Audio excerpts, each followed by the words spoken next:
ভালোবাসার সকল রকমের ভিডিও পেতে আমাদের চ্যানেলটি সাবস্ক্রাইব করুন। সবার আগে ভিডিও পেতে বেল বাটনে ক্লিক করুন। আসবো ফিরে আবারও সুরভি আক্তার পর্ব 36। পড়াশোনা থেকে মুক্তি। এক্সাম শেষ হওয়ার পর থেকেই হাওয়ায় উড়ে বেড়াচ্ছে মেঘা আর সাফা। ছুটি আছে হাতে 15। 20 দিন ওদের আর পাইকে। দিন 20 এই পরীক্ষার চক্করে রমণী নাজেহাল হয়ে পড়েছে। ঘুম হয়নি ঠিক মতো। বিকেল থেকেই পড়ে পড়ে ঘুমাচ্ছিল একাধারে। এখন সন্ধ্যা 7টা, গা ম্যাজ ম্যাজ করছে, ঘুম ছুটেছে আচমকাই, ভার লাগছে শরীরটা। গা মুড়িয়ে উঠে বসলো রমণী। মাথার দীঘল কেশরাশি পুরো বিছানা জুড়ে ছড়িয়ে ছিটিয়ে এলোমেলো। জট পেকেছে জট বেঁধেছে পেঁচিয়ে। মেঘা হাই তুলো। সদ্য ঘুম ভাঙার মস্তিষ্ক এখনো শূন্য, এলোমেলো কিছুটা। আন্দাজে কোনো এক পাশে দৃষ্টি একস্থির করে মিনিট কয়েক থম মেরে বসে রইল। অতঃপর ধীরে নামলো বিছানা থেকে, ফ্রেশ হয়ে বেরোলো সময় নিয়ে। সাফা ঘরে নেই। মেঘা নিচে নেমে ওকে খুঁজতে খুঁজতে নিচেও নেই। মাথা চুলকে এপাশ ওপাশ তাকায় মেঘা। সিরাজ সোফায় বসে রামিসাকে ফিডিং করাচ্ছে। কাউকে না পেয়ে তার পাশে গিয়ে বসলো সে। বাচ্চাটাকে বেশ বড় দেখায়। বয়স 3 মাস হয়ে দিন 2 পেরিয়েছে। ছটফটে হবে বেশ। মেঘা মুচকে এসে জানতে চাইল, আচ্ছা আপু, বাচ্চারা কথা বলতে শিখে কবে? বছর 1-এর মাথায়। 1 বছর বয়স হতেই বাবা মা এসব ছোটোখাটো ওয়ার্ড শিখে যায়। তার মানে বাবু কথা বলতে বলতে এখনো প্রায় 9 থেকে 10 মাস বাকি। আমি ওর কথা শুনতে পাবো না তাহলে? কেন পারবি না? বারে, আমি কি থাকবো নাকি? তোমার বাবুর জবান ভরতে ভরতে আমি পগার পার। সামনাসামনি হয়তো আর কোন দেখাও হবে না কোনো দিন। আচ্ছা শোনো, আমি যদি রোজ তোমায় ভিডিও কল দেব, তোমার বাবুকে দেখাবে আমায়, ভুলে যাবে না তো তখন? সিরাত চোখ শুরু করে তাকালো। খানিক চুপ রইল। মেঘার নিশ্চল আখিদয়ের পানে তাকিয়ে বলল শান্ত কণ্ঠে, চুপ করবি? কোথায় যাবি তুই? কেন? দেশের বাইরে? আমার আর এখানে সেকেন্ড সেমিস্টার ওঠাও হবে না বোধহয়। বোধহয় বলছি কেন, হবেই না। ট্রান্সফার নিতে হবে, ওখানে গিয়ে নতুন ভার্সিটি ভর্তি হব। উফ, আই এম এক্সাইটেড। আপু শোনো, তুমি কিন্তু মনে রাখবে আমায়। মানুষ কাজ ছাড়া হলে নাকি মন থেকে শূন্যতা মুছে যেতে সময় লাগে না। তোমরা কিন্তু আমার শূন্যতাটা মুছে যেতে দিবে না, হ্যাঁ? মানুষের শূন্যতা কখনো মুছে যায় না। শূন্যস্থান শূন্যই থাকে, পূর্ণ হয় না সহজে। তুই আমাদের পূর্ণতায় আছিস। শূন্য তো ছিল তখন, যখন তোর আগমন ঘটেইনি। এখন শূন্যস্থান পূরণ হয়েছে। পূর্ণতায় পূর্ণতায় শূন্যতা আসে না। মেঘা হা বনে তাকিয়ে এক মুহূর্ত পর ফোঁস করে শ্বাস ফেলল। এত ভারী কথা মজুকে ঢুকে না এই মুহূর্তে। চোখ নামিয়ে নিল সে। বাড়ির আর কাউকেই দেখা যাচ্ছে না। মেঘা শুধয়, টুকটুকি কোথায় আপু? ছাদে হয়তো। আচ্ছা তুমি বসো, ও ডেকেছিল আমায়। ছাদে ওঠা হয়নি আর। একটু ছাদে যাই। সিঁড়ি ডিঙিয়ে উপরে উঠতে লাগলো মেঘা। করিডোর পেরিয়ে ছাদের সিঁড়ির দিকে পা বাড়াতে গেলে প্রতিমধ্যেই রুবিনা কবিরের সাথে দেখা। তিনিও ছাদেই ছিলেন। এই আধারে তার ছাদে ওঠার হেতু আন্দাজ করতে পারল না মেঘা। একসময় তার কিচেনে ব্যস্ত থাকার কথা। মেঘাকে আকস্মিক দেখে বোধহয় থতমত খেলেন ভদ্রমহিলা। চোখ দ্রুত নামিয়ে পাশ কাটিয়ে নিচে নেমে আসলেন। ছাদে মেহের শহর সাফা দাঁড়িয়ে, দুটো মাথা একসাথে করে রেখেছে। রিনরিনে হাসি শোনা যাচ্ছে ক্ষণে ক্ষণে। মেঘাও দরজা পেরিয়ে ডাকলো, মেহের আপু, এই সময় ছাদে কি করছো? আকস্মিক মেঘার কণ্ঠ শোনা মাত্রই রমণী দুই দিকে ছিটকে সরে দাঁড়ালো। ধরফর করে উঠল দুটোতে, যেন ভূত দেখার ন্যায় চমকালো ওরা। পিছু ফিরে মেঘাকে দেখে বুকে হাত রেখে বড় বড় শ্বাস ফেললো। অবাক হলো মেঘা। এগিয়ে এলো, বলল, ভয় পেলে নাকি? মেহের ঠোঁট ভিজিয়ে ফ্যাল করে হাসে। উত্তর করে, তেমন কিছু না মেঘা। হঠাৎ তোমার কণ্ঠে খামড়ে গেছিলাম। বাই দ্য ওয়ে, ঘুম হলো তোমার? গল্প করছিলে তোমরা? মামুনিকে দেখলাম নেমে যেতে। কি নিয়ে গল্প করছিলে? আমায় ডাকুনি কেন? সাফা ভয়ে ভয়ে অধর হয়ে যায়। এক হাত বাঁকা করে কোমরের পেছনে লুকায়। সাফাই গিয়ে তড়িঘড়ি করে বলে, ঘুমাচ্ছিলি তো, তাই ডাকিনি। আর আমরা গল্প করছিলাম না, ওই মেহের আপুর ফোনে আপুর বিয়ের ফটোগুলো দেখছিলাম। দুটো মেঘা দুটোকে পরখ করলো সরু চোখে। দুটোই কেমন চোরের ন্যায় নজর চোরাচ্ছে। থতমত খেয়ে আছে বোধ হয়। মেঘা ওদের অস্বস্তি বুঝে বেশ কিছু ঘটল না আর। মাথা মা, মাথা গরম করিও না আমার।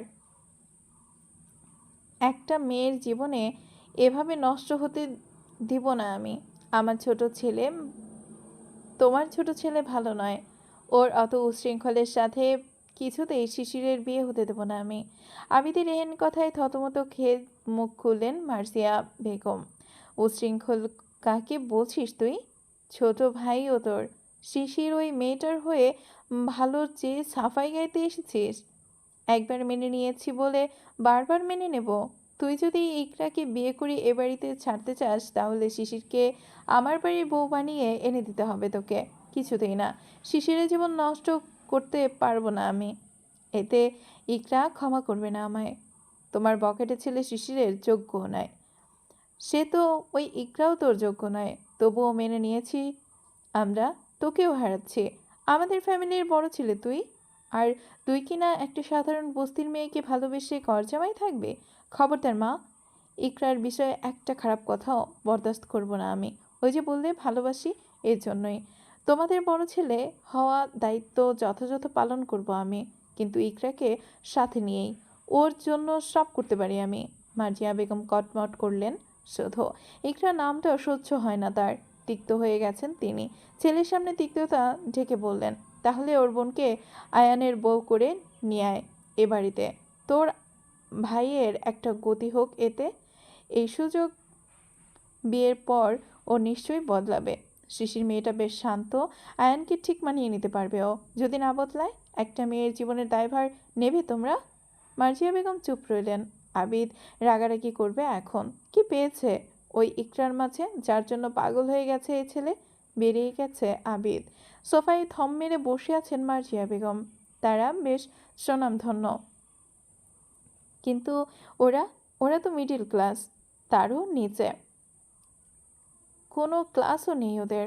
বস্তিতে বাড়ি ঘরের কি শ্রী, ঘরের বাড়ি ঘরের শ্রী নেই। সেখানে গিয়ে দম বন্ধ হয়ে আসছিল তার। আর তার বড় ছেলে কিনা ওই মিডল ক্লাস মেয়ের পাল্লায় পড়ে সব ছেড়ে ওখানে গিয়ে ঘর জামাই থাকবে। নিজের বাপ মাকেও ছাড়বে। ওই মেয়ের জন্য নিজের বিজনেস ছেড়ে অন্যের গোলামি খাটছে আবেদ। চাকরি করছে ছোটোখাটো, কেবলই ওই মেয়ের পাশাপাশি কাছাকাছি থাকার জন্য। কী যাতনা করেছে সে জানে, কে জানে। হাজার চেষ্টা করেও ছেলেটাকে ওর কাছে থেকে বিমুখ করতে পারেননি ভদ্রমহিলা। শেষে মেনে নিয়েছেন সবটা। ভীষণ রাগ হচ্ছে ইকরার প্রতি। আজ তো গিয়ে সম্বন্ধ দিয়ে আসলো। আসমিরি বেগম ভেবে চিন্তে সিদ্ধান্ত জানাতে চেয়েছেন। এভাবে হুট করে তো আর সব ভাবা যায় না। তবে তাকে দেখে মনে হয়েছে তিনি রাজি হবেন বিয়েতে। লোভে পড়ে হলেও রাজি হবেন তিনি। এটা মার্জিয়া বেগমের ধারণা। মনে মনে ফুঁসছেন তিনি। যদি হাত মুঠো করে দম খিঁচলেন। যদি কোনোভাবে বিয়েটা হয় তাহলে ওই ইকরাকে ছাড়বেন না তিনি। কান টানলেই মাথা ঠিক আসবে। শিশি যদি এ বাড়িতে থাকে তাহলে ইকরাও আসবে, ছেলেও ফিরবে তার কাছে। সব রাগ বর্তাবেন শিশিরের ওপর দিয়ে। তার ছোট ছেলে ভালো নয়, বখাটে, উচ্ছৃঙ্খল, নেশার টাল থাকে সবসময়। ওরা কি জানবে নাকি? একবার বিয়েটা। মার্জিয়া বেগমের শর্ত, বিয়ে হলে দুটো হবে। এক আসরে দুই ভাইয়ের সাথে দুই বোনের বিয়ে। মাঝে পুরো একটা দিন কেটেছে। তখন ঘুমের রাজ্যে তলিয়ে পুরো কবির ম্যানশন। রাত্রি 1টার কোঠা পেরিয়ে 1:30টার গোড়ায়। গুমট নিস্তব্ধ পুরো বাড়ি। ঘর ভরার দুই ঘমন্ত রমণীর ভারী নিঃশ্বাসে। ঘুমের গভীরতা অনেক দূর। থেমে থেমে শ্বাস পড়ছে বুক চিরে। চার দেয়ালের মাঝে হলদে ক্ষীণ আলো জ্বলছে নিভু নিভু। নিস্তব্ধতায় রেশে আকস্মিক কিছু কম্পিত হাওয়ায় শব্দ হলো। ফোন প্রাইভেট হচ্ছে। প্রথমবার কেঁপে কেটে গেল। কেউ ফোন করেছে। দ্বিতীয়বার আবার করলো। ঘুমের ঘোরে বুঝলো না মেঘা, মস্তিষ্ক সজাগ হলো না সম্পূর্ণ। দ্বিতীয়বারও গভীর ঘুমের বসে এভাবেই কেটে গেল ফোনটা। তৃতীয়বার পুনরাবৃত্তি ঘটতেই ঘুমের আচ্ছন্নতায় বিরক্ত হয় একবিংশে। মস্তিষ্ক জেগেছে হালকা, কপাল যেন ভাঁজ পড়েছে, মুখ বিকৃতি হয়ে এসেছে আপনা আপনি। চোখ মেলার শক্তি পেল না। মাঝরাত, ঘুম এখন বড্ড গভীর, বোধ শক্তি নেই চোখ খোলার মতো। কোনো রকমের শক্তি জোগালো রমণী। হাতড়ে বালিশের নিচ থেকে ফোনটা বের করলো, কম্পন থামিয়ে রিসিভ করলো। আবার ডুবলো গভীর ঘুমে। ফোনের ওপাশে দেখার শক্তি নেই কে আছে। কেউৎকাল চলল নীরবতা। অবশেষে ওপাশের জন আধো আধো কণ্ঠে ধীরে ধীরে নীরবতা ভাঙল। ইভারা। রমণী সাড়া নেই। ধ্যানে থাকলে হয়তো এই সম্বোধনে ছলকে উঠত, শিউরে উঠত লোমকূপ। অবাধ্য আবেশে চোখ বুজে আসতো আপনা আপনি। তবে আজ আগে থেকে জমাট বেঁধে আছে পাপড়ি যুগল। কানে ডাক পৌঁছল না। লোকটা দীর্ঘ নীরবতা পালন করল। নীরবে থেকে কান খাড়া করিয়ে নিভৃতে সুপ্ত খুব সপ্তপর্ণে অনুভব করার চেষ্টা করলো একবংশীর গুমট ভারী শ্বাসের স্পন্দন। কিয়ৎকাল বাদ ডাকলো দ্বিতীয়বার, সুইটহার্ট। এবার বেঘরেই সহসা উত্তরে আসে। হেসে ফেলে রৌদ্র শ্রুধায় মোলায়েম কণ্ঠে। ঘুমোচ্ছ?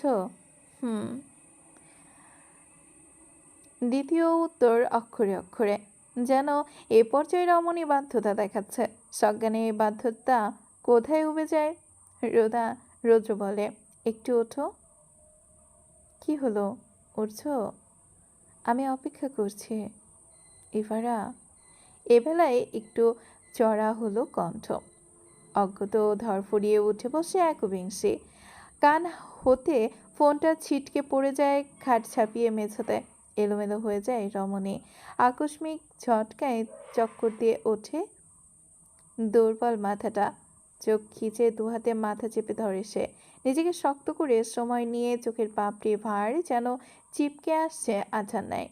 কোনো রকমের চোখ খুলল টেনে টুনে। সবটা কেমন গুছিয়ে নিল। কি হলো একটু আগে? ওই এভাবে উঠে বসলো কেন?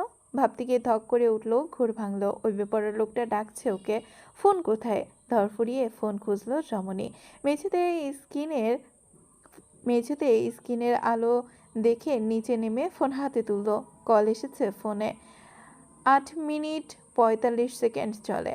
বিটি নাম্বার। যা দেখে পুনরায় ছুলকে উঠে একবিংশীর কোমল কম্পন বয়ে পুরো অঙ্গে। চেনা নাম্বার। তালগোল পাকিয়ে যায় অধৈর্য চিত্তে।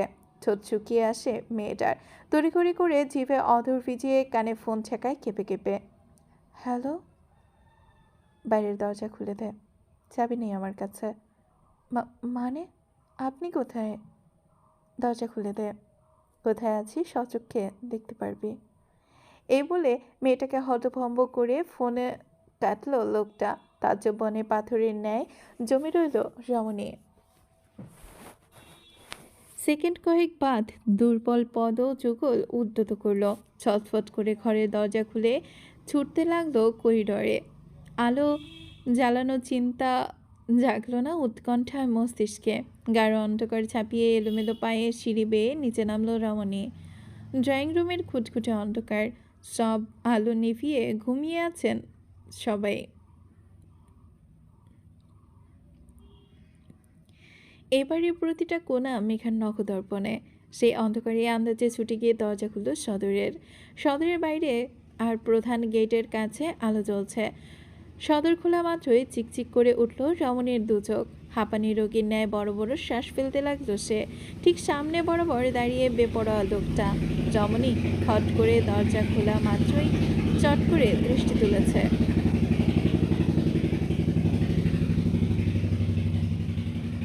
বাড়ির ভেতরে অন্ধকার। মেঘাকে দেখতে পেল না তার তৃষ্ণার্ত পীড়িত নয়নজোড়া। এতেই যেন ছটফট পারল। মরিয়া হয়ে উঠল সে।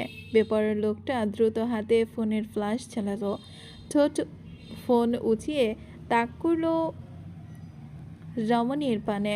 আচমকা তীর্যক আলো পেতেই মুখের উপর হাত ঠেকিয়ে চোখ আড়াল করলো রমণী। ফ্ল্যাশের সাদাটে আলো রোধের সাথে সাথে বোধ করলো বেপরোয়া যুবকের আকুল দৃষ্টিযুগল। ভেতরে ঢুকে আসলো সূর্য। মেঘা পিছিয়ে যায়, মুখের ওপর থেকে হাত সরিয়ে পিটপিট করে তাকায়। আলো আঁধারের মিলেমিশে চোখে মুখে হয় দুজোড়া ব্যাকুল অক্ষি যুগলের। এতেই বেপরোয়া সেকেন্ড এতেই পেরোয় সেকেন্ড কয়েক। রমণী এলোমেলো, যুবকের দৃষ্টি স্থির। দেখলো আজ কতদিন বাদ। অস্থিরতা রুখে চেয়ে রয়েছে স্থির দৃষ্টিতে। সেভাবে তাকিয়ে থেকে সদর দরজা ঠেলে বন্ধ করে দিল এক হাতে। চোখে পলক ফেলে মুখ খুলল, নীরবতা ছেদ করে। ডিস্টার্ব করলাম? রমণী নিশ্চুপ, বাক হারিয়েছে সে। আকস্মিক লোকটা ফিরে আসলো। এখনও অবিশ্বাস আছে এতে। সেই অবিশ্বাসের সন্দিহান হয়ে শুধালো, আপনি ফিরে এসেছেন? রৌদ্র সোজাসুজি ফ্লাস তাক করলো তার দিকে। সন্দেহ আছে? সত্যি ফিরে এসেছি। ছুঁয়ে দেখ আমায়, সন্দেহ কেটে যাবে। হাত বাড়িয়ে দেয় রৌদ্র। চোখ নামিয়ে পিছিয়ে যায় মেঘা। রৌদ্র হাত সরিয়ে নেয়, বলেছিলাম না আসবো ফিরে আবারও, তোর টানে, তোর কাছে, শুধু তোর জন্য। তুই বললেই ফিরবো সব ছেড়ে। বলেছিস ফিরেছি? মানে মানে এই মুহূর্তে বাড়ি অন্ধকার হলেও আমার ফিউচার উজ্জ্বল দেখতে পাচ্ছি আমি। হোয়াটসঅ্যাপ সানি, মাথায় কি চলছে তোমার? হঠাৎ এত খেয়ালি হলে কবে থেকে? মিস করছিলে ভীষণ? What rubbish! আমি মিস করবো কেন আপনাকে? বেকার বেকার মাঝরাতে ঘুম ভাঙালেন আমার, যত সব। মেঘা ভেতরকার উজাটন সামলায়। জোরালো হৃদস্পন্দনের বিপরীতে নিজেকে আড়াল করে পা বাড়াতে গেলে খপ করে ওর হাত টেনে ধরে রৌদ্র।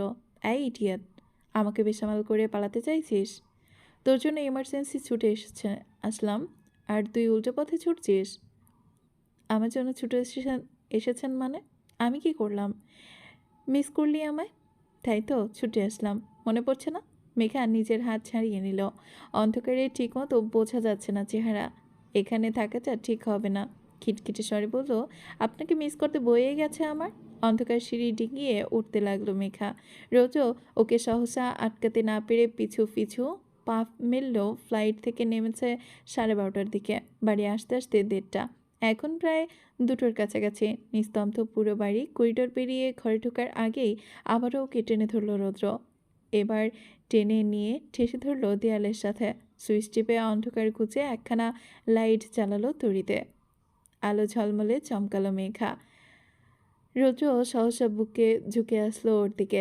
লম্বাটে শরীর ঝুঁকিয়ে মেয়েটার সম্মুখে বরাবর দাঁড়ালো। ভরকানো রমণী, কি করছেন? কিছু না। একটা কথা বলি, রাখবে? ছাড়ুন আগে। ছাড়লে তো হবে না, জড়াবো একটু। দেখুন যায় না মুখুন, ডিস্টার্ব করবেন না। মেঘা উসকুস করে, জড়ানোর চেষ্টা করে নিজেকে। চুল খোপা করা মেয়েটা চুল যত্ন নেয় না মোটেও। রুদ্র আরেকটু ঝুঁকে আসলো। মধ্যকার ইঞ্চি কয়েক দূরত্বটুকুও ঘুচে নিল। দেয়ালে সিটিয়ে দাঁড়ালো মেয়েটা। চকটক করে কম্পিত হচ্ছে পুরো শরীর। লোকটার এতটা সংস্পর্শ সামলে নিতে পারল না নমনীয় মেয়েটা। ভয়ে ভয়ে জোড়া বড় চোখজোড়া বড় করে তাকানো মাত্রই রোজো ওর খোপা থেকে কাঁটা খুলে দেয়। ঘাড় গলিয়ে চুলের ভাঁজে নাক ডুবিয়ে দেয় বহুদিন বাদ। এই জিনিসটাকে খুব মিস করেছে সে। এই মন মাতানো ঘ্রাণটার দিশা মেলেনি কোথাও। ছটফটে লাগছিল এতদিন, এখন ছটফটানি কমে আসলো ক্ষণিকেই। বুক ভরে শ্বাস টানলো বেপরোয়া লোকটা। তীপ্ত হাসি মিলল ওষ্ঠপুটে। শিশির করে উঠল শটান দেহখানা, যেন অনুভূতির জোয়ারে গুড়িয়ে আসলো। মেয়েটার কোমরে হাত উঠিয়ে নেয় রুদ্র। চুলের গোছায় নাক ঘষে আলতো করে বলে, ইউনো জান পাখি, তোর মাঝে একটা প্রশান্তি আছে যেটা আমার সমস্ত অশান্তি দূর করতে সক্ষম। Your hair fragrance is my satisfaction. একাংশী নড়ে চড়ে ওঠে, খুইয়ে আসে শক্তি। উচ্চারণ করে রোদ ছেলে, রোজো, yes sweetheart, that's my another satisfaction. খুব মিস করেছি তোকে। কেন আগে ডাকলি না? তোর ডাকের অপেক্ষায় ছিলাম আমি। এখন যখন নিজে থেকে ডেকে এনেছিস, তখন একটা অঘটন সামলাতে হবে তোকে। এই আধারে একটা অঘটন ঘটাবো এখন। ডোন্ট ওয়ারি, কেউ দেখবে না। মেঘা আঁতকে ওঠে। এই হাত উদ্ধত করে রোদ্রের বুকে ধাক্কা দেওয়ার চেষ্টা করে। কি করবেন আপনি? রৌদ্র হেসে ফেলে শব্দহীন। মুখোমুখি হয়, চোখে চোখ রেখে বলে, ডেকে এনেছিস যা করার জন্য তাই করব। Don't try to trip strip stop me. কী সব বাজে বাজে কথা বলছেন? আমি কখন ডাকলাম আপনাকে? ছাড়ুন আমায়, অসভ্যতা করবেন না। অসভ্যতা দেখানোর মতো সভ্য হতে গেলে আমার লস, যেটা আমি চাইছি না। অসভ্যতাই সই। এই ইডিয়েট, একটা বার জড়িয়ে ধরি তোকে। প্লিজ, আবদ্ধ হবি না। অনেক সহ্য করেছি, বাট রাইট নাও আর পারছি না। শুধু জড়িয়ে ধরবো, একটু শক্ত করে প্লিজ। মেঘে ঠোক গিলে কণ্ঠনা লিভে যায়। খবরদার, দূরে সরুন। I feel uncomfortable. অভ্যাস হলে তবেই কমফোর্ট আসবে। তুই তো। মেঘা এবার শক্তি খাটালো, দড়ি ঠেলে সরালো রোজকে।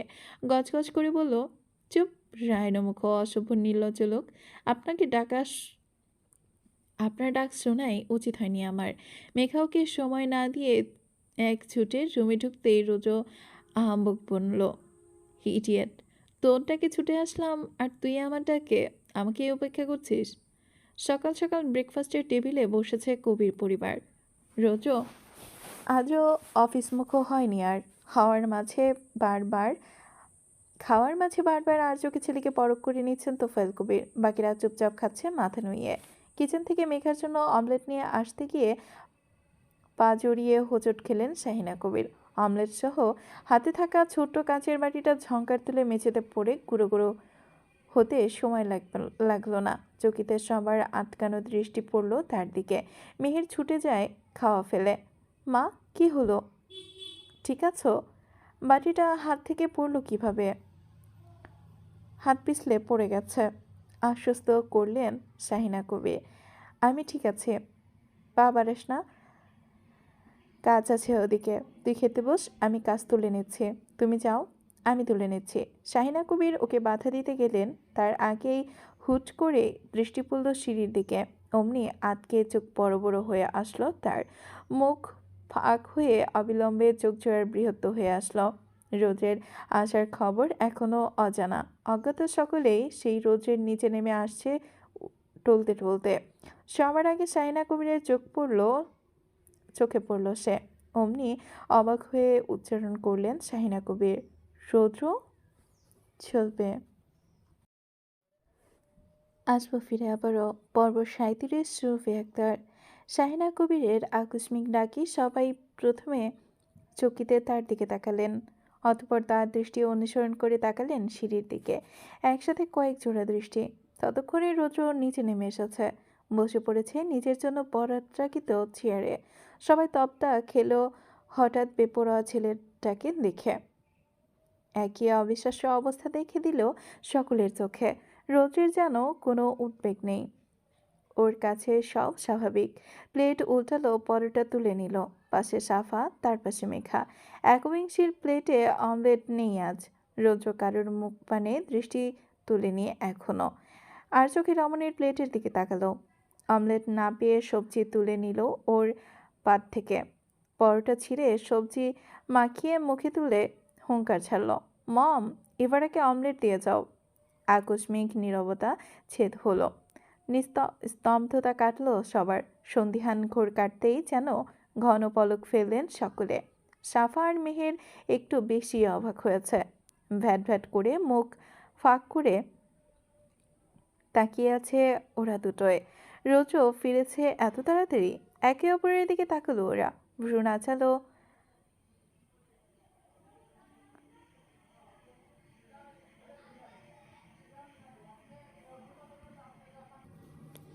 মেহের। সাফা ঘাড় উঁচিয়ে ওষ্ঠ উল্টায়। ও নিজেও অবাকের চরম সীমানায়। প্ল্যান কাজে দিয়েছে, তবে একটু বেশি ফার্স্ট কাজে দিয়েছে। রুবিনা কবির স্বামীর পাশে দাঁড়িয়েছিলেন। ছেলেকে দেখে কেবলই চোখ শুরু করলেন তিনি। তার মাঝে খুব একটা প্রতিক্রিয়া লক্ষ্য করা গেল না। অন্য সময় হলে খুশিতে চিকচিক করে উঠতেন, গদগদ হয়ে হাজার প্রশ্ন করে বসতেন ছেলেকে, কিন্তু এখন কিছুই বললেন না। উদ্বেগ এমন যেন আগে থেকেই ছেলের উপস্থিতির আভাস পেয়েছিলেন তিনি। কথা বললেন না, চুপচাপ কিচেনে ঢুকলেন। বাকিরা নিস্তব্ধ এখনো। মেঘা সিটিয়ে বসে আর চোখে অবলোকন করলেন তোফায়েল কবিরকে। হঠাৎ মুখ খুললেন তোফায়েল কবির। কখন এসেছ? কাল রাতে। কখন? 2টোর দিকে। হঠাৎ ফিরে আসলে? টান পড়েছে তাই। কে টানলো? তৌসিফ কবিরের পরপর প্রশ্ন। শেষেরটা মুখ ফসকে অপ্রস্তুত বলে ফেলেছেন। রোজও চোখ তুলল, ওষ্ঠপুটে দাঁত বসালো, ঠোঁটের কোণে ভিড় জমালো, হাসি ঠেলে ফিচেক স্বরে বলল, ও বাবাই, তোমার বৌমা টেনেছে। একটানেই ছুটে এসেছি। খাওয়ার মাঝে বিষম খেলো মেঘা। আজ আর গলায় কাশি আসলো না। তড়িঘড়ি করে পানি খেয়ে নিল। চোখ তুলল না জড়তায়। এখানে ওর কিছু বলে লাভ নেই। মনে মনে ফুঁসলো। গজগজ করে পাকা চোখে তাকালো রুদ্রের দিকে। এ লোকের নির্লজ্জতা ছোটাবে আজও। নিজে নির্লজ্জ বেহায়া, তাই বলে কি কারোর লজ্জা নেই? তৌসিফ কবির উত্তর পেয়ে ভাবাচাকা খেয়ে চোখ নামিয়েছেন। ছেলে মেয়েরা ফিক করে হাসলো। সিরাত ধীরে বলল, রোজ মুখ খুলিস না ভাই, খাওয়ার সময় কথা বলতে নেই, চুপচাপ খা, পরে কথা হবে। আজও রোজ তো চুপচাপই খাচ্ছিল। ও কি আগ বাড়িয়ে কথা বলেছে নাকি? যা প্রশ্ন করা হলো কেবলই ছটফট তার উত্তর করলো। রুবিনা কবির 2টো অমলেট নিয়ে এসেছেন। মেঘার পাতে দিলেন একটা, আবার ওটাকেই তুলে রুদ্রের পাতে দিলেন। অন্যটা সামনে রেখে বললেন চড়া গলায়, কে কোনটা খাবে সেটা তোমাদের ব্যাপার। খ্যাটখ্যাট স্বর তার। তোফায়েল কবির চোখ তুললেন, স্ত্রীকে পরখ করলেন। বেগাগতই ভাবক্ষতিক বুঝলেন না ঠিক, কথা বাড়ালেন না এখানে। খাওয়া শেষে সিঁড়ি বেয়ে ঘরে উঠছিল মেঘা। আজও আগে আগে উঠছে। মেঘা পা মেলালো ওর সাথে। অমনি এক মুহূর্ত থামলো আদ্র। সিঁড়ির মাথায় থেমে মেঘার দিকে ফিরে ঠোঁট কামড়ে টিটকিরি মেরে বলল ফিসফিস করে, আচ্ছা মেঘ, রোজুকে কিভাবে টানলি যে একটানে সুইজারল্যান্ড থেকে বাংলাদেশে ল্যান্ড করলো মাঝরাতে? না মানে কোন সুতার টান বলতো? মেঘা কিরমির করলো। আদ্রের মজা বুঝে সজোরে ওর ডান বাহুতে একটা কিল বসালো। চিবিয়ে বলল, ভাইয়া তুমিও ওই রাইনমুখু ভাইয়ের কথা বিশ্বাস করেছো তুমি? না করার মতো তো কিছু দেখছি না। আদ্রের গা ছাড়া ভাব। মেঘা রেগে মেগে আগুন। ওর রাগান্বিত চেহারা দেখে পরক্ষণে নরম আবেশে হাসল আদ্র। নিচ থেকে ওদের দুজনের অমন ফিসফিসানি কথা বলাটা বেপরোয়া ছেলের চোখ এড়ায়নি মোটেও। হাত মুঠো করে দাঁত খিঁচল সে। রাগে শক্ত চোয়ালে হিসিস করলো, আরেকটা থাপ্পড় খাওয়ার জন্য এত উতলা হয়ে পড়েছিস ইডিয়েট? শুভ্র অফিসে বেরিয়ে যেতেই মেহের রুমে হামলে পড়েছে সাফা।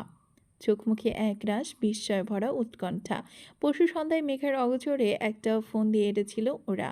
ফোন দিয়ে এটেছিল মূলত রুবিনা কবির। ওরা সাহায্য করেছিল। সেদিন মেঘার ঘুমের সুযোগ নিয়ে ওর ফোন হাতিয়ে ছাদে উঠেছিল সাফা। রুবিনা কবির সেই ফোন থেকে রোজের নাম্বারে একটা মেসেজ পাঠাতে বলেছিলেন। চঞ্চলা রমণী কথা মতো তাই করেছে। সাধারণ একটা বার্তা, আই মিস ইউ, এইটুকু লিখে সেন্ড করেছিল সাফা। তাও রুবিনা কবিরের কথায়। রুবিনা কবির নিজে করতে চেয়েছিলেন, জড়তায় নিজে থেকে করা না করে সাফাকে দিয়ে করিয়েছেন। পরবর্তীতে ভদ্রমহিলা নিচে নেমে আসলে মেহের আর সাফাকে আড়াল করে আরও বেশ কয়েকটি মেসেজ পাঠিয়েছে রোজুকে। সাফা জানে না কি পাঠিয়েছে, ওকে দেখতে দেয়নি মেহের।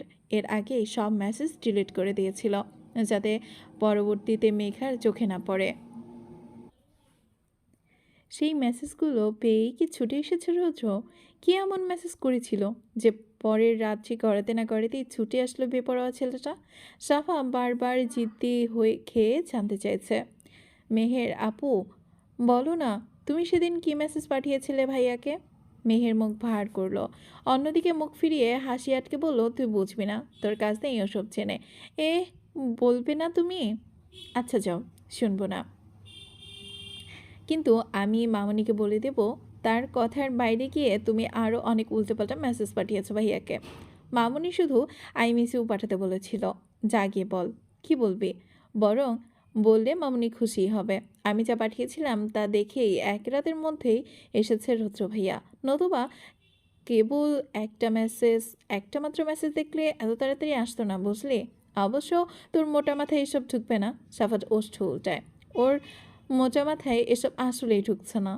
এত দূর গভীর ভাবার বোধশক্তি নেই তার। দিনের শেষ ভাগ। সন্ধ্যার লগন ধরণীতে তিমিরে ঢেকে দিচ্ছে। বাড়ির পেছনের দিকটা পানা পুকুরে আছে একটা। আজকাল সময়ে অসময়ে বৃষ্টি নামে মাঝে মধ্যে। পুকুরের পানি জমেছে ভরপুর। ব্যাঙের ডাক ভেসে আসছে সেখান থেকে। শিশির খাটের ওপর হাঁটু গুটিয়ে গুটিয়ে বসে আছে। একলা নির্জনে জানালা খোলা। লোহার শিকে কপাল ঠেকিয়ে পুকুরের দিকে একস্থির হয়ে চেয়ে আছে। মেয়েটা বারবার বরাবর দেখতে গেলে নির্জীব। হাসে না বেশি। ক্ষণে ক্ষণে যেও বা হাসতো, সে হাসিটুকু মিলিয়ে গেছে গত 3 দিন থেকে। ইকরাপুর বিয়ের সম্বন্ধ আসলো, আগেও এসেছে অনেক। সবগুলোই ফিরিয়ে দিয়েছে ইকরা। পাড়া প্রতিবেশী ওদের পরিবারের সাথে মেশে না, বলতে গেলে একঘরে ওরা। ইকরাকে নিয়ে কানাঘুষা চলে পাড়ায়। বড় মেয়ে হয়েছে, বয়স বেড়েছে, বিয়ে দেয় না তবুও। লোকচক্ষুতে কটু লাগে এই দৃশ্য। ইকরা ছাড়া এ পরিবারকে নিঃসঙ্গ হয়ে যাবে, তারা কেউ এটা দেখে না। শিশির এবারে পড়েছে দ্বিধাদ্বন্দ্বে। সেদিন ভদ্রমহিলা বলে গেলেন তিনি একসঙ্গে 2 মেয়েকেই নিজের ছেলের বউ করতে চান। একজনকে ঘরে তুলবেন, অন্যজন এ বাড়িতে থাকবে। দ্বিতীয়টা মহাসুযোগ। এটাও সম্ভব। কেউ একজন ইকরা আপুকে ভালোবেসে নিজের পরিবার ছেড়ে বাড়িতে এসে থাকবে। আবিদকে যতদূর দেখলো ছেলেটা মন্দ নয়। ইকরার ও একটা সফট কর্নার আছে ওনার প্রতি। শিশির তীক্ষ্ণ দৃষ্টিতে লক্ষ্য করেছে এটা। সেদিন থেকেই ইকরাকে বোঝানোর চেষ্টা চলছে। এখনও নারাজ রমণী। সে বিয়ে করবে না, তার উত্তর নিজের বোন যুক্ত হলে তো আরও বিয়ে করবে না। শিশিরের পড়াশোনার ইচ্ছা আছে, জীবনে কিছু একটা করার ইচ্ছা আছে। বিয়ের পর ও সব ইচ্ছার বিসর্জন দেবে। এটা তো হতে দেওয়া যায় না। শিশির আনমনে ভাবছে, ওদের জীবনটা একসময় কি ছিল আর এখন কি হয়ে গেল। আজ থেকে 12 বছর আগে বাবা বেঁচে ছিলেন, তখন সবটা ঠিক ছিল, আর এখন সব এলোমেলো। আজমেরি বেগম ঘরে ঢুকলেন, মেয়েকে নিথর হয়ে বসে থাকতে দেখে ডাকলেন। শিশির নড়ে চড়ে ওঠে মেয়েটা, উত্তর করে, হ্যাঁ মা। ভদ্রমহিলা বসলেন খাটের এক কোণে। কিছুক্ষণ চুপ থেকে ছোট মায়ের মলিন মুখখানা দেখলেন। চোখ ভরে বললেন ভেজা গলায়, একটা কথা রাখবি আপু, একটা কথা রাখবি আমার, বলো। এই বিয়েতে রাজি হবি তুই? ইকরার কাছে শুনেছি ওদের ফ্যামিলি ভালো, শুধু ভালো নয়, খুবই ভালো। ভালো হলেই ভালো। মেয়েটার শুকনো কণ্ঠে বুলি ফুটিয়ে মুখ ফিরিয়ে আবার শিকলে কপাল ঠেকায়। আজমেরি বেগম নীরবতা পালন করেন, অতঃপর বলতে আরম্ভ করেন, তুই যে অনেক কিছুই পেয়েছিস শিশির, কিন্তু ইকরা তো কিছুই পায়নি এ জীবনে। সবসময় আমাদের কথা ভেবে এসেছে। ওর বয়সই বা কত বল, তোর থেকে 2 বছরের বড়।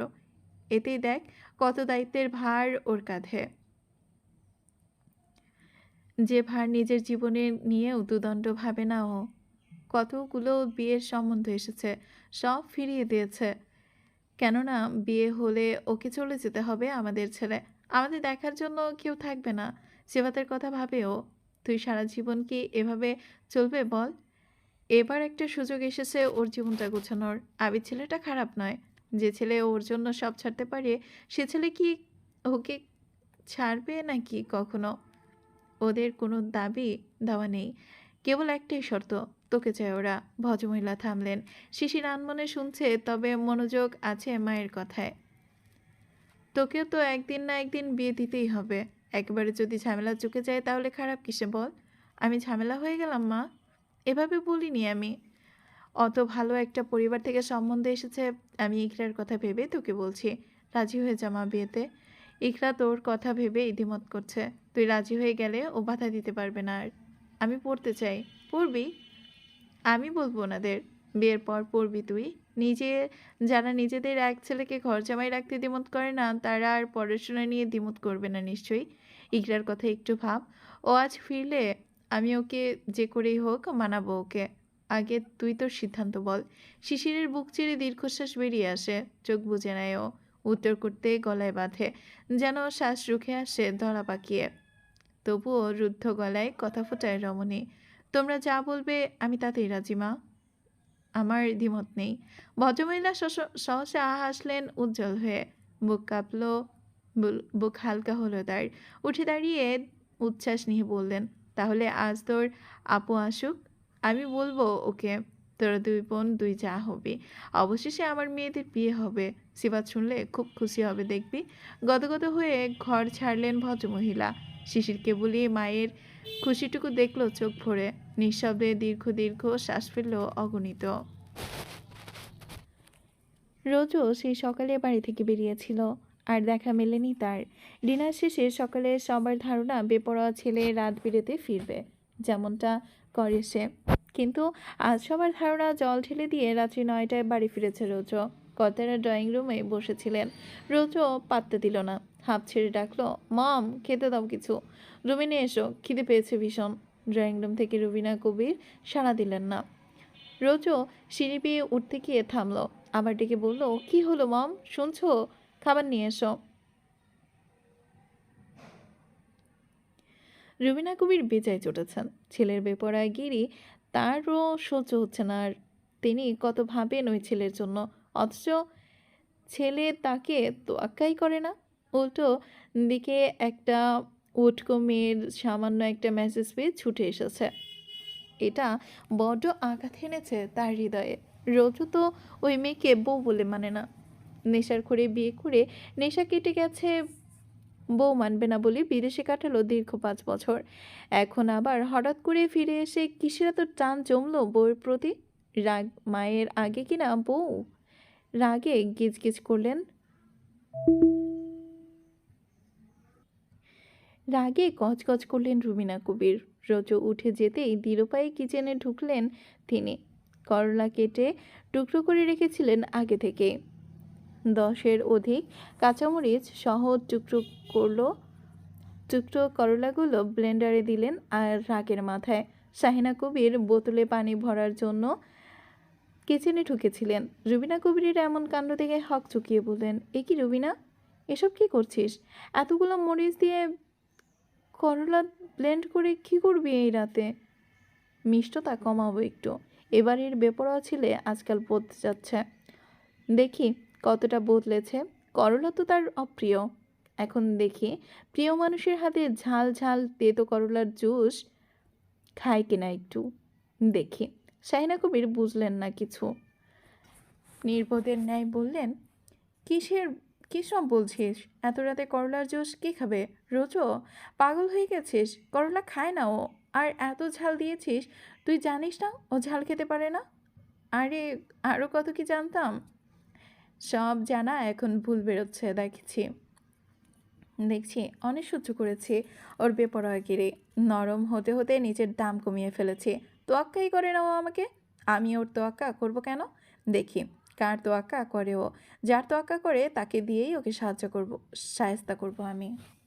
তোর কথা আমি বুঝি না বাপু। রুবিনা কবির প্রত্যুত্তর করলো না। ব্লেন্ড করে গ্লাস ভর্তি জুস ঢেলে আসলেন কিচেন থেকে। সোজা উপরে উঠে মেঘার ঘরে ঢুকলেন। সাফা মেঘা ফোন ঘাটছে এলোমেলো হয়ে শুয়ে। রুবিনা কবির মেঘাকে ডেকে ভনিতাহীন বললেন আদেশের সুরে, এই মেয়ে, এই জুসটা রোজের ঘরে দিয়াই তো। সব বলবি তুই নিজে বানিয়েছিস, যে করে হোক সবটা ওকে খাওয়াবে। তারপর ফাঁকা গ্লাস এনে দিবি আমার হাতে। মেঘা টালমাতাল হয়ে উঠে বসলো, তৎক্ষণাৎ কিছু বুঝল না। রুবিনা কবির এক কথায় আবার বললেন। মেঘা নেমে প্রশ্নসূচক দৃষ্টিতে তাকাতেই ওর হাতে গ্লাস ঝরিয়ে দিয়ে কড়া কণ্ঠে বললেন, একটা কথা বলবি না, যা বলেছি তাই কর। যা, এটা রোজকে দিয়াই গিয়ে। সবটা যদি খাওয়াতে পারিস তাহলে রান্না করে শেখাবো তোকে। রান্না শিখতে চাস তো? কিন্তু অমনি ওনার ঘরে। রুবিনা কবির কথা শেষ করতে দিলেন না ওকে। ঠেলে ঘরে ঢুকে এই ঘর থেকে বের করে রোজের ঘরে দরজার সামনে দাঁড় করিয়ে দিলেন ওকে। মেঘা পুরো আহাম্বক বনে রইল। আচমকা ভদ্রমহিলা এমন আচরণের মানে বুঝল না। ভেতরে নিশ্চিত বাঘ, যেচে পড়ে বাঘের খাঁচায় যাবেও ওই লোকের অভ্যাস ভালো না। মেঘা থম মেরে কিং কর্তব্য বিমূঢ় দাঁড়িয়ে রইল। রুবিনা কবির চোখ পাকাতেই ধরফড় করে ঘরে ঢুকলো আবার। সেখান থেকে সরে আসলেন ভদ্রমহিলা। ঘরে রোজও নেই, ওয়াশরুমে শাওয়ার নিচ্ছে। দীর্ঘ হাঁপ ছেড়ে মেঘা এখন এই জুসটা রেখে কেটে পড়বে ওখান থেকে। তাই করার জন্য উদ্ধত হলো। বেডসাইডে টেবিলের পাশে জুসের গ্লাস রেখে পিছু ফেরা মাত্রই থমকে দাঁড়ালো। পিটপিট করে ঘাড় ঘোরালো বাঁদিকে। বিছানার উপর রোজের ফোন দেখে ধক করে ওঠে একবিংশী। বেপরোয়া লোকটাকে নিজে করা আজগুবি ধারণাগুলো মাথায় চাড়া দিয়ে ওঠে। কে আছে ওই লোকের ফোনে? কে আছে বিদেশে? কে আছে? সেদিন ভিডিও কলে কিছুই দেখেনি মেঘা, কিন্তু ওই দিন ওই বাচ্চাটাকে দেখেছিল যে। কে সে? কে ফোন করে রুদ্রকে? রুদ্র একদিন মুখ ফসকে বলেছিল ও বাচ্চা সামলানো শিখেছে বাচ্চা জন্ম দিয়ে। তাহলে ওই বাচ্চাটা কি? ওইসব ধারণা বারংবার কুরে খায় রমণীকে। আজ সুযোগ পেয়েছে ও। রোজের ফোন চেক করলেই সব জানা যাবে। মেঘা ভয়ে ভয়ে ওয়াশরুমের দিকে তাকায়। হাত কাঁপছে তার।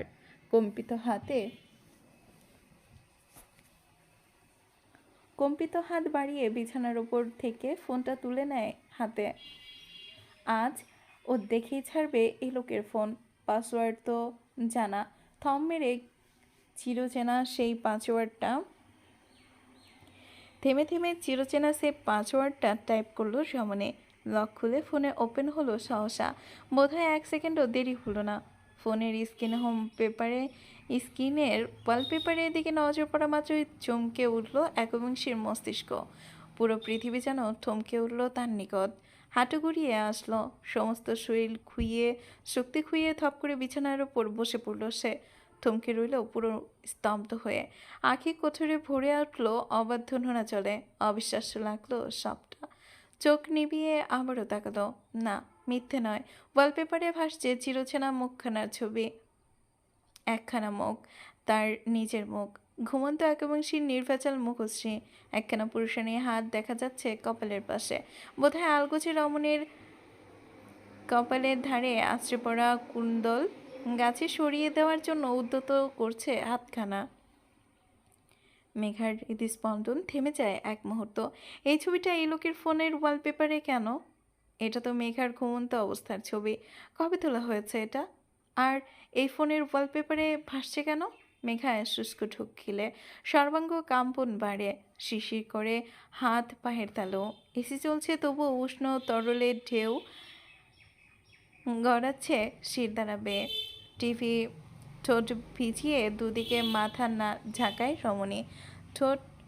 চোখ বুজে দীর্ঘশ্বাস টেনে তড়িঘড়ি করে কল লিস্ট ওপেন করে।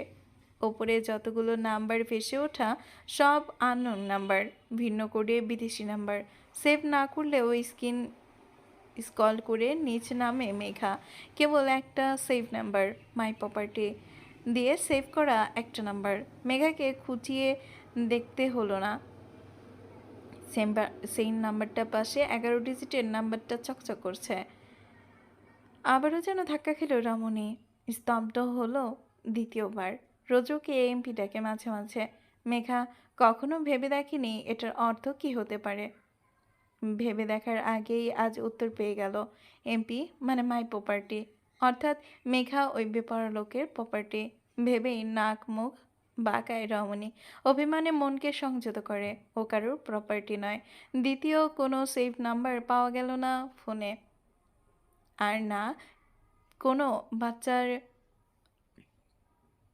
নাম্বার, কোনো নাম্বার বাচ্চার ছবি দিয়ে সেভ করা হয়েছে। কিন্তু মেঘা তো সেদিন দেখেছিল। স্পষ্ট মনে আছে ও ভুল দেখতেই পারে না।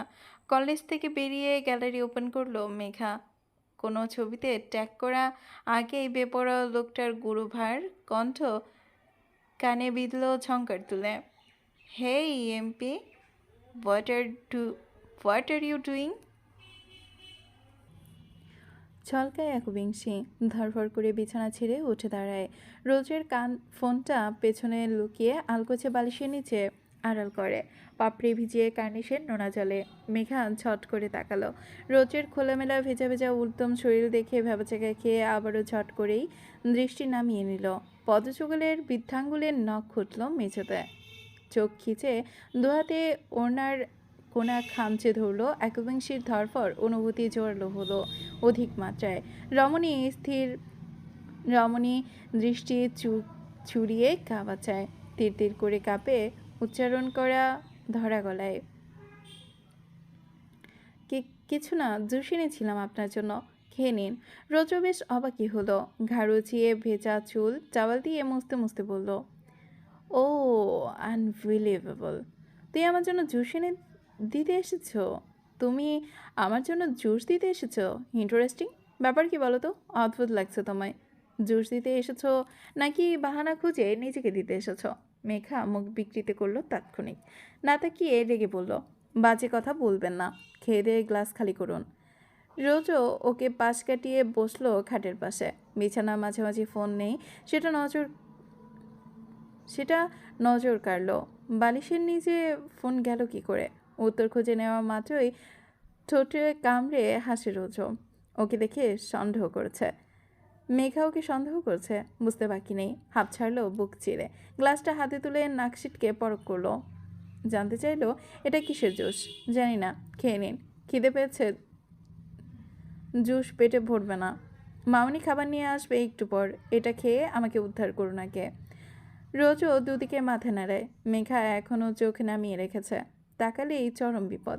গুটিসুটি মেরে দাঁড়িয়ে আছে, ভয় পাচ্ছে। এ পর্যায়ে ওকে দেখে মনে হলো একটু ছুঁয়ে দিলেই মিলিয়ে যাবে যেন। চোখ নামিয়ে গ্লাসে চুমুক বসায় রোজও। একটুখানি তরল ঠোঁট ছাপিয়ে জিভ স্পর্শ করা মাত্রই চোখ মুখ বিকৃত করে ছিটকে মুখ সরিয়ে নেয়, ওয়াক করে মুখ থুথু ফেলে। চোখ নামিয়ে গ্লাসের চুমুক বসায় রোজ। একটুখানি তরল ঠোঁট ছাপিয়ে জিভ স্পর্শ করা মাত্রই চোখ মুখ বিকৃতি করে ছিটকে মুখ সরিয়ে নেয়, ওয়াক করে মুখের থুথু ফেলে। গ্লাস রেখে শটান দাঁড়িয়ে যায়, হা করে শ্বাস টানার চেষ্টা করে। কি তেতো এটা! ঝালের পরিমাণ অত্যাধিক। তেতো স্বাদে মুখ কুচকে আসে, গুলিয়ে আসে গা। রোজও রাগে রাগে ধমকায়, রেগে মেগে ধমকায়, হোয়াট রাবিশ! Walk idiot! এটা কি জুস নিয়ে এসেছিস তুই? মেঘা বুঝল না, চোখ তুলল এবার। উল্টো নিজেই জানতে চাইলো, কিসের জুস? থাপ্পড় খাবি? কে এনেছিস এটা? জুস খেয়ে নিন। ছ্যাঃ, এটা জুস? ইডিয়েট! বাড়ির সমস্ত ঝাল মিশিয়ে এনেছিস এটাতে? করলা, হোয়াট দ্য ফাক! করলার জুস খাওয়াতে এনেছিস আমায়? চলবে, আগামী পর্ব পেতে আমাদের সাথেই থাকুন। আর তেতো স্বাদের পর মিষ্টি কিছু পরের জন্য তৈরি তো? জানাতে ভুলবেন না কিন্তু। Thank you for watching.